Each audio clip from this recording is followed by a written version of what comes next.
لالچ کا انجام۔ السلام علیکم پیارے بچوں، آج ہم آپ کو کہانی سنائیں گے لالچ کا انجام۔ شہر سے دور ایک خوبصورت چھوٹا سا گاؤں تھا۔ اس گاؤں میں ایک غریب پراٹھے بنانے والا اپنی بیوی کے ساتھ رہتا تھا۔ دونوں بہت ہی غریب تھے۔ وہ ایک لالچی آدمی کے ڈھابے پر پراٹھے بنایا کرتا تھا۔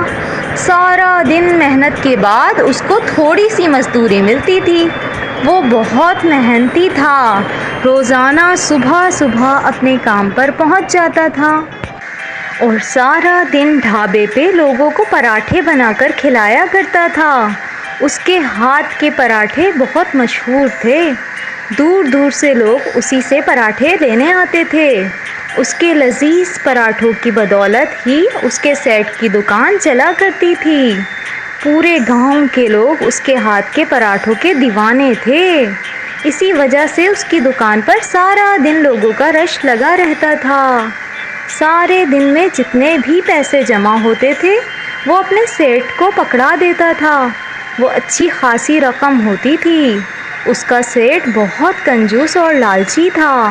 ایک دن اس نے سوچا کہ روزانہ پراٹھے تھوڑی سی دہاڑی دینی پڑتی ہے۔ اس نے سوچا کہ اسے کام سے نکال دیتا ہوں، پراٹھے خود بنا لیا کروں گا۔ اس طرح جتنی بھی کمائی ہوگی ساری کی ساری میرے جیب میں آئے گی۔ وہ پراٹھے بنانے والے کو بلا کر کہتا ہے کہ اب کام اچھا نہیں چل رہا، اس لیے اس کی دہاڑی نکالنا بہت مشکل ہے، اس لیے وہ اب اپنے لیے کوئی اور بندوبست کر لے۔ پراٹھے بنانے والا اتنا بھی بیوقوف نہیں تھا۔ وہ جانتا تھا کہ اس کا سیٹ صرف پیسے دینے کی وجہ سے اسے کام سے نکال رہا ہے۔ وہ چپ کر کے اداس چہرہ لیے اپنے گھر کی طرف چلا جاتا ہے۔ گھر میں پہنچ کر پریشانی کے عالم میں اپنی بیوی کو بتاتا ہے کہ ان کا کمائی کا ایک ہی ذریعہ تھا، اب وہ بھی ختم ہو چکا ہے۔ اس کی بیوی بہت سمجھدار تھی۔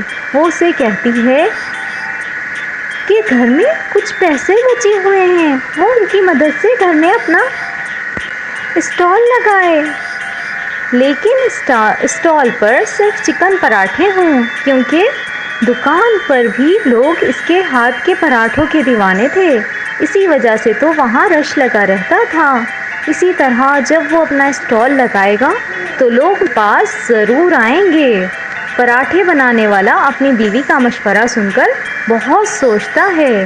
کچھ دیر سوچنے کے بعد اس کو یہ مشورہ پسند آتا ہے۔ اگلے دن وہ اپنا چکن پراٹھے کا اسٹال لگانے کی تیاری شروع کر دیتا ہے۔ وہ پراٹھوں کا ریٹ اپنے سیٹ کی دکان سے آدھا رکھتا ہے۔ جب لوگوں کو پتہ چلتا ہے کہ اتنا سستا چکن پراٹھا مل رہا ہے تو وہ حیران ہو جاتے ہیں اور اس کے اسٹال کی طرف آنا شروع ہو جاتے ہیں۔ وہ چکن والا پراٹھا سادے پراٹھے سے آدھی قیمت سستا بیچ رہا تھا۔ کم قیمت دیکھ کر اس کے اسٹال پر لوگوں کا رش لگنا شروع ہو جاتا ہے۔ دن بدن رش بڑھنے لگتا ہے۔ اس طرح کچھ ہی دیر میں ایک ایک کر کے اس کے سارے پراٹھے بک جاتے ہیں۔ دوسری طرف اس کے سیٹ کے ڈھابے میں صرف مکھیوں کا رش لگا رہتا ہے۔ یہ دیکھ کر سیٹ بہت پریشان ہو جاتا ہے، کیونکہ کچھ رقم بچانے کی خاطر وہ اپنے ڈھابے کے سارے گاہک گنوا چکا تھا۔ دوسری طرف جب پراٹھے بنانے والا اپنے گھر آتا ہے تو خوشی سے بیوی کو بتاتا ہے کہ اس کے اچھے مشورے کی وجہ سے اس کے سارے چکن پراٹھے بک گئے۔ دیکھا پیارے بچوں، لالچی شخص کا ایسا ہی انجام ہوتا ہے۔ یہ سب سیٹ کو اس کی لالچ کی سزا ملی۔ پیارے بچوں، اس طرح کی پیاری پیاری کہانیاں دیکھنے کے لیے ہمارے چینل فن ود حذیفہ کو سبسکرائب کیجیے اور ویڈیو کو لائک کر دیں، اور ہمیں کامنٹ سیکشن میں ضرور بتائیے کہ آپ کو ہماری کہانی کیسی لگی۔ ملتے ہیں نئی ویڈیو میں، تب تک کے لیے اللہ حافظ۔